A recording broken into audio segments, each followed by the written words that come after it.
آپ جانتے ہیں کہ اللہ رب العزت نے جس کو بھی پیدا فرمایا ہے، خواہ وہ انسان ہے، جنات ہیں، چرند پرند ہیں، جانور ہیں، اللہ رب العزت کی جمیع مخلوقات جن کو رب کائنات نے پیدا فرمایا ہو، اس مخلوق میں اپنی روح پھونکی یا اس میں جان ڈال دی۔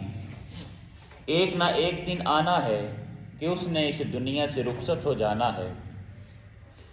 تو دوستان شیوا کار، آج میں فقط انسان کی بات کرنے لگا ہوں کہ انسان جس کو رب کائنات نے پیدا فرمایا، اس پر بھی ایک نہ ایک دن موت طاری ہونی ہے، موت آئے گی۔ ہمارے آباء و اجداد اس دنیا سے ہم سے پہلے رخصت ہو چکے ہیں۔ آج ہم اس دنیا کے اندر موجود ہیں۔ کچھ لمحوں کے بعد، کچھ ساعتوں کے بعد، کچھ مہینے، کسی انسان کو بھی موت کا علم نہیں ہے۔ کچھ سالوں کے بعد کہہ لے، ہم میں سے بھی کوئی شخص اس دنیا میں موجود نہیں ہوگا، ہم بھی قبر کی زینت ہوں گے۔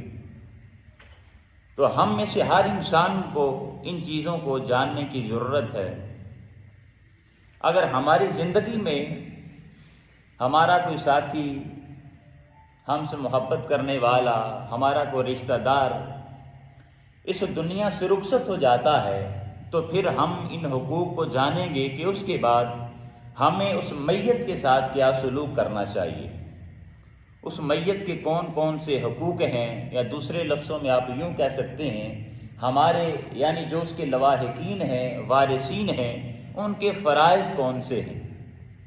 میں سٹیپ بائی سٹیپ ان فرائض کو آپ کے سامنے بیان کر دیتا ہوں جتنا ہمارے پاس وقت ہے۔ اس میں پہلا جو میت کا حق بنتا ہے وہ ہے دعائے استغفار کرنا۔ بولیے ذرا، کیا دعائے استغفار کی جائے۔ جو انسان بھی اس دنیا میں آیا، جب اس دنیا سے چلا جائے تو ہر انسان جو اس کا لواحق ہے، وارث ہے، رشتہ دار ہے، دوست احباب ہے، اس انسان کو چاہیے کہ انسان جو فوت ہو چکا ہے اس کے لیے دعا استغفار کرے۔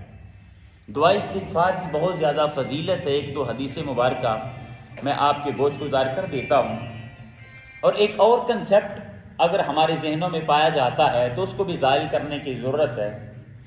ہم میں سے جب کوئی انسان انتقال کر جاتا ہے تو ہم اس کے دفن ہونے تک انتظار کرتے رہتے ہیں، یعنی اس کے لیے دعا نہیں کرتے، مغفرت کی استغفار نہیں کرتے۔ تو یاد رکھیے، اس کا شریعت کے اندر کہیں ثبوت نہیں ملتا کہ جب تک انسان دفن نہ ہو جائے تب تک اس کے لیے استغفار نہ کیا جائے، بلکہ حضور نبی کریم صلی اللہ علیہ وسلم کی حدیث پاک ہے اور سنن ابی داؤد کے اندر آقا علیہ الصلوۃ والسلام نے اس حدیث مبارکہ کو بیان فرمایا ہے۔ ائمہ لکھتے ہیں حضور نے ارشاد فرمایا، استغفروا لاخیکم، اپنے بھائی کے لیے استغفار کرو۔ ایک شخص تھا، انتقال کر گیا، اسے ابھی تک دفن نہیں کیا گیا تھا، تو آقا علیہ الصلوۃ والسلام نے ارشاد فرمایا کہ اس کے لیے استغفار کرو، مغفرت کی دعا کرو، اور آگے ارشاد فرمایا وَسَأَلُوا لَهُ التَّثْبِيتَ فَإِنَّ الْإِنسَانَ يُسْأَلُ، اس لیے کہ اب اس انسان کا نماز جنازہ ادا کر کے اس کو قبر کے اندر دفن کیا جائے گا، تو جب اس بندے کو دفن کیا جائے گا تو یہ اللہ رب العزت کی بارگاہ میں سوال دہ ہوگا، اور خالق کائنات فرشتے اس سے سوالات کریں گے اور یہ ان کا جواب دے گا، یعنی پوچھا جائے گا وہ بندہ۔ تو دوستان شیوا کار، جو ہی کوئی انسان اس دنیا سے رخصت ہو جائے تو ہر انسان کو چاہیے کہ اس کے لیے استغفار کرے، مغفرت کی دعا کرے۔ اب استغفار کرنے کی فضیلت کیا ہے؟ ہم میں سے بہت سارے لوگ ہیں جو استغفار کا یا کسی کے لیے دعا کرنے کا انکار بھی کرتے ہیں، ان کے پاس اپنے دلائل ہیں۔ میں اس بحث میں نہیں پڑھنا چاہتا، لیکن میں تو چونکہ اپنے مسلک کی ترجمانی کر رہا ہوں، ہمارا جو اہل سنت کا مسلک ہے اس کی ترجمانی کرتے ہوئے ظاہر ہے ہم نے تو اپنا عقیدہ بیان کرنا ہے۔ ہمارا کیا عقیدہ ہے، اگلی حدیث مبارکہ سنیے گا اور استغفار کی فضیلت کو سمجھیے گا۔ ایک شخص جس کو اللہ رب العزت نے جنت میں داخل کر دیا ہے، ولی ہے، صالح شخص ہے، نیک اعمال کرنے والا ہے، خالق کائنات نے اس انسان کو جنت میں داخل کر دیا، اچانک خالق کائنات اس کا ایک درجہ بلند فرما دیتا ہے۔ مثلا مثال دے رہا ہوں سمجھانے کے لیے، اگر یہاں پر یہ درجہ ہے، اس کا تیسرا درجہ ہے جنت کے اندر، جہاں پر اس انسان کو خالق کائنات نے اس کا گھر عطا کیا ہے، اس کا مکان عطا کیا ہے، اچانک خالق کائنات اس کا ایک درجہ بڑھا دے گا، اس کو چوتھے درجے پر فائز فرمائے گا۔ وہ انسان اللہ رب العزت کی بارگاہ میں عرض کرے گا، باری تعالیٰ میں نے تو کوئی نیک عمل نہیں کیا، کیا وجہ ہے کہ میرا درجہ بلند کر دیا گیا ہے؟ تو خالق کائنات ارشاد فرمائے گا، اے بندے، اے نیک اعمال کرنے والے، اے میرے ولی، میرے دوست، اور زندگی کو فقط میری خاطر بسر کرنے والے، اے انسان، تیرے بھائی نے دنیا کے اندر تمہارے لیے دعا استغفار کی ہے۔ اگر سمجھ آئیے تو سبحان اللہ کہہ سکتے ہیں۔ تو دوستان زیباکار، استغفار کرنے کی اتنی زیادہ فضیلت ہے کہ ان کو اللہ رب العزت اجر و ثواب عطا فرماتا ہے۔ اور یہاں پر جو کلمات ارشاد فرمائے ہیں، بیٹے کو ذرا خاموش کروائیں، آقا علیہ الصلوۃ والسلام نے ارشاد فرمایا، فَيَقُولُ بِاسْتِغْفَارِ وَلَدِكَ لَكَ۔ یہاں پر جو حدیث مبارکہ میں کلمات ہیں وہ کیا ہیں؟ اللہ پاک فرمائے گا کہ اے شخص، تیری اولاد نے، تیرے بیٹے نے دنیا کے اندر تمہارے لیے دعا استغفار کی ہے۔ تو اتنی زیادہ فضیلت ہے دعا استغفار کرنے کی۔ ایک اور حدیث مبارکہ اس نقطے کے اندر سن لے، اس کے بعد میں تھوڑا آگے بڑھتا ہوں۔ استغفار کرنے کی اتنی زیادہ فضیلت ہے، اہمیت ہے۔ آقا علیہ الصلوۃ والسلام نے ارشاد فرمایا کہ جب انسان کو قبر کے اندر دفن کیا جاتا ہے، تو قبر کے اندر جب انسان کو دفن کر دیا جاتا ہے، اس کی ایسے ہی مثال ہے جیسے کوئی انسان پانی کے اندر ڈوب رہا ہو۔ انسان جب ڈوبتا ہے تو مدد کے لیے دوسروں کو پکارتا ہے، تو جس انسان کو قبر کے اندر دفن کر دیا جاتا ہے تو وہ بھی یہ تمنا رکھتا ہے کہ دنیا کے اندر میرا باپ ہے، میرا بیٹا ہے، جی دنیا میں میرے جو رشتہ دار ہیں، دوست احباب ہیں، وہ ہمیشہ یہ تمنا کرتا رہتا ہے کہ ابھی وہ میرے لیے دعا استغفار کرے۔ آقا علیہ الصلوۃ والسلام نے حدیث مبارکہ کو ارشاد فرمایا، اور یہ حدیث پاک شعب الایمان کے اندر امام بہقی نے نقل فرمائی ہے۔ ارشاد فرمایا، مل میت فی القبر الا کالغریق المغوص۔ انسان کی مثال ایسے ہی ہے جیسے اس کو قبر کے اندر جب دفن کیا جائے تو جیسے پانی کے اندر کوئی بندہ ڈوب جاتا ہے تو ایسے ہی ہوتا ہے۔ پھر فرمایا، یم تاجرو، وہ شخص جو قبر میں دفن ہو چکا ہے ہمیشہ انتظار میں رہتا ہے۔ کس انتظار میں؟ دعوت تلحقہ من اب او ام او اخ او صدیق۔ ارشاد فرمایا کہ وہ شخص ہمیشہ انتظار میں رہتا ہے کہ اس کا والد، اس کی ماں، اس کا بھائی یا اس کے دوست احباب اس کے لیے دعا استغفار کرے۔ اور پھر حضور نبی کریم صلی اللہ علیہ وسلم نے آگے جو ارشاد فرمایا، اس جملے کو سننے والی کی بات ہے، ارشاد فرمایا، فَإِذَا لَحِقَتْهُ كَانَتْ أَحَبَّ إِلَيْهِ مِنَ الدُّنْيَا وَمَا فِيهَا۔ اور ارشاد فرمایا کہ جب اس انسان کو استغفار پہنچایا جاتا ہے، اجر و ثواب عطا کیا جاتا ہے قبر کے اندر، تو وہ شخص اس کو اتنا زیادہ پسند فرماتا ہے کہ اس دنیا اور دنیا کے اندر جو کچھ ہے اس سے زیادہ وہ استغفار سے محبت کرنے والا بن جاتا ہے، اس کو زیادہ پسند فرمانے والا بن جاتا ہے، اتنا زیادہ اس کو محبوب رکھتا ہے۔ اور آج ہم میں سے ہر شخص کسی دوسرے انسان کو تحفہ دینا چاہتا ہے، ہم ایک دوسرے کو گفٹ دیتے ہیں نا۔ اب آئیے ایک اور بات یہاں پر بیان کرتا ہوں، ہم میں سے اگر کوئی شخص یہ چاہتا ہے کہ ہمارے جو انسان، ہمارے رشتہ دار اس دنیا سے رخصت ہو چکے ہیں، ہم ان کو کوئی تحفہ دیں۔ اگر ہمارا والد فوت چکا ہے، والدہ فوت ہو چکی ہے، دوست احباب انتقال کر چکے ہیں، اور ہمارا دل کرے کہ ہم انہیں کوئی تحفہ پیش کریں، تو آقا علیہ الصلوۃ والسلام نے ارشاد فرمایا اس انسان کو چاہیے کہ اپنے ان بندوں کے لیے دعا استغفار کر دے۔ کیا کرے؟ استغفار کر، دعا استغفار اس کے لیے وہ گفٹ بن جائے گا، اس کے لیے وہ تحفہ بن جائے گا۔ اب پہلی چیز تو یہ ہے دوستان زیباکار کہ وہ انسان دعائے مغفرت کرے، یہ میت کا سب سے پہلا حق ہے۔ پھر دوسرا میت کا حق ہوتا ہے حقوق اللہ ادا کرنا۔ اگر اس انسان کے ذمے کوئی روزے رہ چکے ہیں تو اس کے جو لواحقین ہیں ان کو چاہیے کہ ان کا وہ فدیہ ادا کر دے. یا اسی طرح اگر اس کا حج رہتا ہے، صاحب استطاعت تھا لیکن اپنی زندگی میں حج ادا نہیں کر سکا، تو اس کے لواحقین کو چاہیے کہ وہ اس کی طرف سے حج ادا کر دیں تو وہ ادا ہو جائے گا. اب یہاں پر مثالیں بہت زیادہ ہیں لیکن میرے پاس وقت نہیں ہے کہ میں ساری چیزیں آپ کے گوش گزار کروں. پھر تیسرا حق میت کا ہے حقوق العباد. اس کا یہ حق بنتا ہے کہ حقوق العباد کو ادا کیا جائے. مثلا اگر اس نے کسی کا کوئی لین دین کرنا تھا، کسی کے کوئی پیسے دینے تھے، تو اس کے جو وارثین ہوتے ہیں، لواحقین ہوتے ہیں، ان کو چاہیے کہ وہ اس کا قرض بھی کیا کریں، ادا کر دیں. پھر اسی طرح اگلا میت کا حق ہوتا ہے اس کی وراثت کو تقسیم کیا جائے. اور خدا را اس جملے کو توجہ کے ساتھ سماعت کیجیے گا، یہ میت کا حق ہے کہ اس کی وراثت کو تقسیم کیا جائے. اب دوسرا جملہ، اس کی وراثت کو برابر تقسیم کیا جائے. ذرا بولیے کیا؟ برابر تقسیم کیا جائے. لیکن آج الا ماشاء اللہ اچھے لوگ موجود ہوتے ہیں ہمیشہ، الا ماشاء اللہ شاید ہی ہم میں سے کوئی ایسا شخص یہاں پر موجود ہو جو برابر وراثت کو تقسیم کرنے والا ہو. یعنی ہم ان کے وارث بن چکے اور ہم نے وراثت کو برابر تقسیم کر دیا. ہوتا کیا ہے، جب کوئی والد انتقال کرتا ہے تو اس کی اولاد میں جو بیٹے ہوتے ہیں وہ سارا مال خود اپنے پاس رکھ لیتے ہیں اور بیٹیوں کو اس سے محروم کر دیتے ہیں. تو اس سے میت کو تکلیف ہوتی ہے. آپ دنیا کے چند روز ہیں فائدہ اٹھا لیں گے، لیکن دوستانی جیواکار جس کا مال تھا اس کو آپ تکلیف دے رہے ہیں. تو خدا را آج کے بعد اس چیز پر بھی ہمیں نظر ثانی کرنے کی ضرورت ہے کہ جب ہمارا والد انتقال کر جائے، ہم میں سے کوئی اور شخص انتقال کر جائے اور وہ وراثت چھوڑ دے، تو ہم میں سے ہر انسان کا یہ فرض بنتا ہے کہ وہ وراثت کو برابر تقسیم کرے.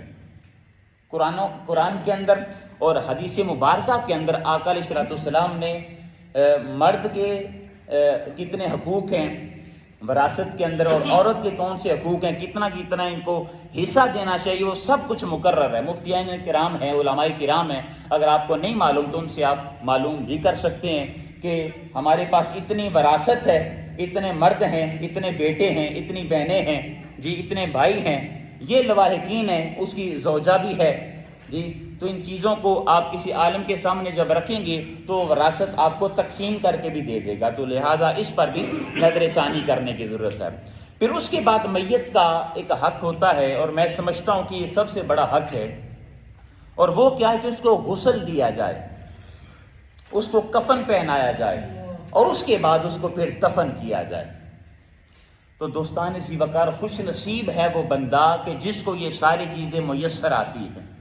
اللہ نہ کرے مثلا ایک دن ہمارے حافظ صاحب ہیں یہاں پر بیٹھے، ان کی بات مجھے یاد آ گئی، مجھے بتا رہے تھے کہ جب ہم پاکستان سے یہاں ٹریول کر رہے تھے تو ہمیں اپنی موت کا خوف نہیں تھا کہ ہم انتقال کر جائیں، لیکن اس سے بڑا خوف کیا تھا کہ اللہ نہ کرے اگر ہم یہاں پر انتقال کر جاتے ہیں تو ہمیں کوئی غسل دینے والا نہیں ہوگا، ہمیں کفن پہنانے والا نہیں ہوگا، ہمیں کوئی دفن کرنے والا نہیں ہوگا. تو جو لواحقین ہوتے ہیں ان کو چاہیے کہ وہ اپنے وارث جو انتقال کر چکا ہے اس کے لیے ان ساری چیزوں کا اہتمام کرے. اور یہاں پر رک کر میں آپ کو ایک خوشخبری بھی دینا چاہتا ہوں، اور آپ کو پہلے ممکن ہے کہ معلوم بھی ہو، منہاج ڈیتھ کمیٹی جو ہے وہ یہ فریضہ سر انجام دے رہی ہے نوارہ کی سرزمین پر. خوش قسمت ہیں آپ لوگ کہ اللہ رب العزت نے آپ کو اسلامک سینٹر عطا کیا، اتنی خوبصورت مسجد عطا کی ہے اور اعتدال والا عقیدہ عطا کیا ہے، منہاج القرآن کے ساتھ اٹیچ ہیں. منہاج ڈیتھ کمیٹی جو ہے یہ فریضہ سر انجام دے رہی ہے. آج ہم جہاں پر زندگی بسر کر رہے ہیں، ہم چونکہ یورپ میں پاکستان میں نہیں ہیں تو یہاں پر ہم میں سے ممکن ہے کہ کچھ ایسے افراد موجود ہوں گے جو فقط اکیلا ہوگا یورپ کی سرزمین پر، اور خاص کر اٹلی کے اندر فقط اکیلا ہے یا اکیلی فیملی ہے، اس کا کوئی دوسرا بھائی موجود نہیں ہے، کوئی اور رشتہ دار موجود نہیں ہے. تو اللہ نہ کرے جب کوئی ڈیتھ ہو جاتی ہے تو ہم میں سے ہر شخص جو ہے وہ پریشانی کے اندر مبتلا ہو جاتا ہے کہ اب اس کے لیے غسل کا کیسے اہتمام کیا جائے، اس کے لیے کفن کا کہاں سے اہتمام کیا جائے، ایجنسی کے ساتھ کیسے رابطہ کیا جائے، تو خوشخبری یہ ہے کہ ہمارے جو منہاج ڈیتھ کمیٹی کے افراد ہیں وہ یہ سارے فریضہ سر انجام دے رہے ہیں۔ اور آپ کو معلوم ہوگا کہ باہر بھی آج ہمارے دوستوں نے یہ اسٹال بھی لگا رکھا ہے کہ جن لوگوں کی ممبرشپ نہیں ہے منہاج ڈیتھ کمیٹی کی، ان کی ممبرشپ کے حوالے سے میں تھوڑا سا آپ کو گائیڈ کر دیتا ہوں۔ آپ میں سے کتنے افراد ہیں کہ جن کی پہلے ممبرشپ ہو چکی ہے ڈیتھ کمیٹی کے؟ ذرا ہاتھ بلند کریں، 1 2، ماشاءاللہ۔ اب میں تھوڑا سا آپ کو آگاہ کر دیتا ہوں کہ ان کی جو فرائض ہوتے ہیں منہاج ڈیتھ کمیٹی کے وہ کون سے ہوتے ہیں اور اس کے قواعد اور ضوابط کیا ہیں۔ منہاج ڈیتھ کمیٹی کی ممبرشپ لینے کے لیے اس میں جو انہوں نے فیس رکھی ہے وہ سنگل فرد جو ہے اس کی 100 یورو ہے، سالانہ ممبرشپ ہے، اور فیملی کی ممبرشپ جو ہے وہ 120 یورو ہے۔ پھر اسی طرح فیملی کے اندر کون کون سے افراد شامل ہیں، اس میں فیملی میں خاوند ہے، بیوی ہے اور اس کے بچے شامل ہوتے ہیں۔ اب بچوں میں چونکہ بیٹے بھی ہوتے ہیں بیٹیاں بھی ہوتی ہیں، تو جو بیٹا ہے اس کی عمر ہمارے افراد نے ڈسکس کر کے 18 سال رکھی ہے، یعنی 18 سال تک وہ فیملی کے اندر شمار ہوگا۔ اگر 18 سال سے زیادہ اس کی ایج ہو جاتی ہے، عمر ہو جاتی ہے، تو پھر اس کو الگ سے ممبرشپ لینا پڑے گی۔ لیکن جو بیٹی ہے اس کے لیے تھوڑا سا قانون چینج ہے، یعنی بیٹی کی جب تک شادی نہیں ہو جاتی، یا آپ یوں کہہ سکتے ہیں جب تک وہ اپنے والدین کے زیر کفالت ہے، خود کام نہیں کرتی، تو تب تک وہ فیملی کے اندر شامل رہے گی۔ اور یہاں پر ایک اور چھوٹی سی بات ہے کہ جب آپ فیملی ممبرشپ لیں تو اس سے پہلے اگر کوئی شخص بیمار ہے اور موذی مرض میں مبتلا ہے تو وہ ہمارے دوستوں کو اس کے بارے میں آگاہ بھی کرے گا۔ اور باقی جو کمیٹی کی ذمہ داریاں ہیں وہ میں نے پہلے آپ کے سامنے عرض کر دی ہے کہ اس کے غسل کا اہتمام کیا جائے گا، اس کی کفن کا اہتمام کیا جائے گا، اور ایجنسی کے ساتھ جو رابطے کے مراحل ہیں یا ٹریول ایجنسی کے ساتھ رابطے کے جملہ مشکلات آتی ہیں، پریشانیاں اور مراحل ہوتے ہیں، وہ سارے منہاج ڈیتھ کمیٹی جو ہے وہ اس سر انجام دے گی۔ اور اسی طرح ابھی چونکہ انہوں نے نئے فارم بنائے ہیں، یہ ابھی ہمارے پاس موجود بھی ہیں، باہر بھی اسٹال لگا ہوا ہے، جاتے ہوئے آپ اس کا بھی وزٹ کیجیے گا اور اپنے ساتھ یہ لے کر جائیے گا۔ اور باقی رسیدیں بھی موجود ہیں، اگر کوئی شخص ممبرشپ لینا چاہتا ہے تو ممبرشپ لے کر وہ رسید بھی حاصل کر سکتا ہے۔ لہذا یہ فقط اعلان کرنا مقصود تھا۔ اگر پیسوں کی صورت میں آپ پے کرنا چاہتے ہیں تو پھر بھی یہ سہولت موجود ہے، باقی اس رسید کے اوپر IBN نمبر بھی لکھا ہوا ہے، بینک کے ذریعے آپ سینڈ کرنا چاہیں تو تب بھی کر سکتے ہیں۔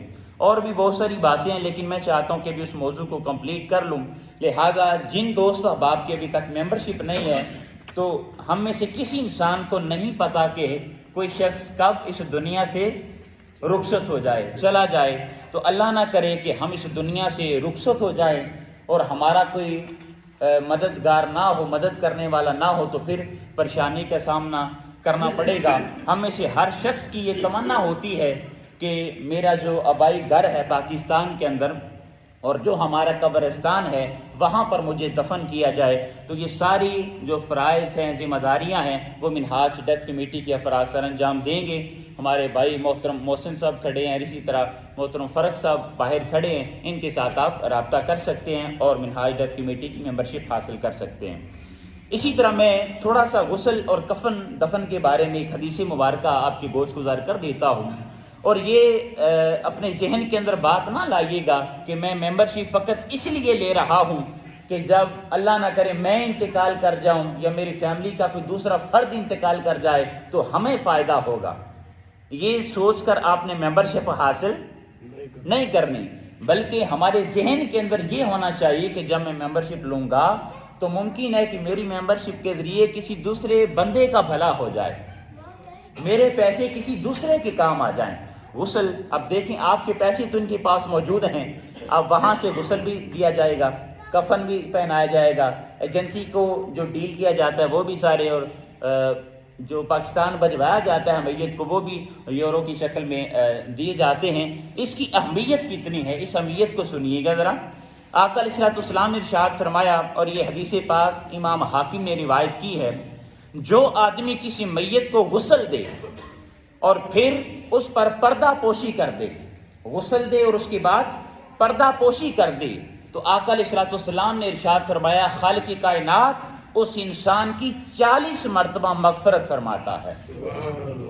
ہمارے ساتھی خضر صاحب یہ ڈیوٹی سر انجام دیتے ہیں، ہدایت جملہ احباب جو بیٹھے ہیں جو یہ کام کرتے ہیں غسل دینے کا، اتنی زیادہ اہمیت ہے۔ آقا علیہ الصلوۃ والسلام نے ارشاد فرمایا اللہ رب العزت 40 مرتبہ اس انسان کی مغفرت فرمائے گا۔ اور پھر آگے کیا فرمایا؟ فرمایا جو شخص میت کو کفن پہنائے، اب آپ کے پیسے تو ان کے پاس جمع ہیں جی، اسے کفن بھی خریدتے ہیں، میت کو جو کفن پہناتا ہے تو اللہ رب العزت جنت کے اندر اس کو باریک اور دبیز ریشم کا لباس پہنائے گا۔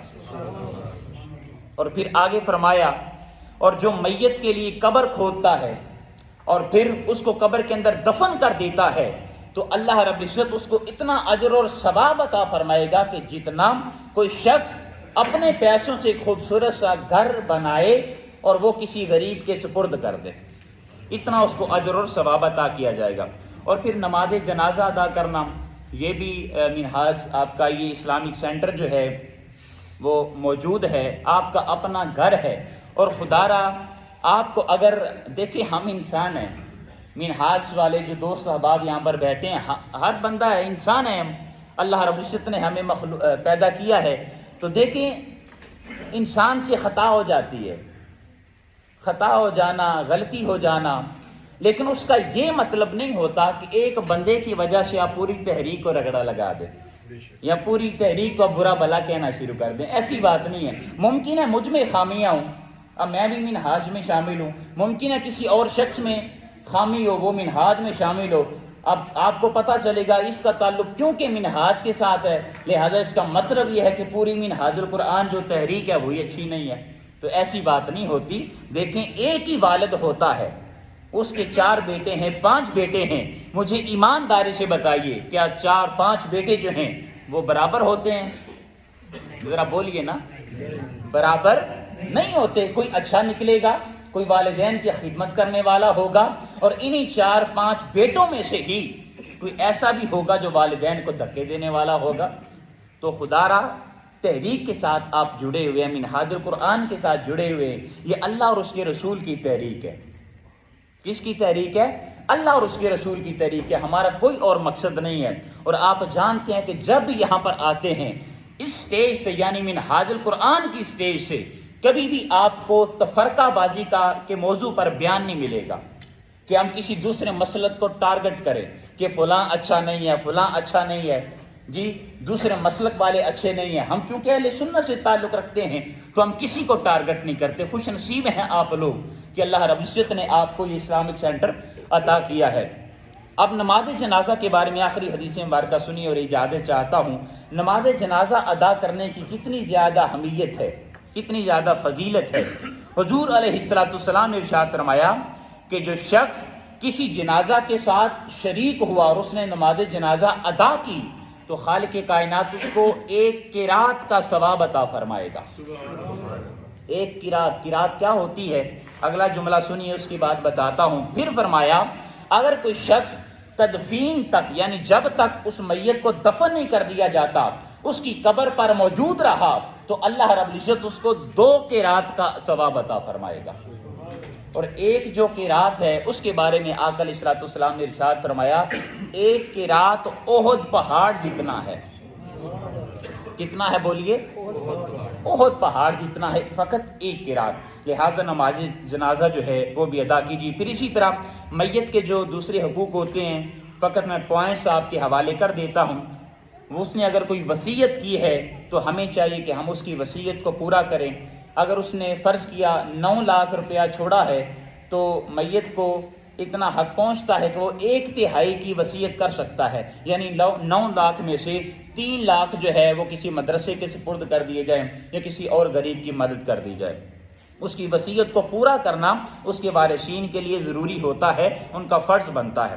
پھر کلمات خیر کہے جائیں، پھر ایصال ثواب کا اہتمام کیا جائے۔ اور آخری پوائنٹ یہ ہے کہ اگر اس میت سے کوئی خطا سرزد ہو چکی ہے یا اس نے ہمارے ساتھ کوئی زیادتی کر دی ہے تو جب وہ اس دنیا سے رخصت ہو جائے تو ہم میں سے ہر شخص کا یہ فرض بنتا ہے کہ اللہ کی رضا کی خاطر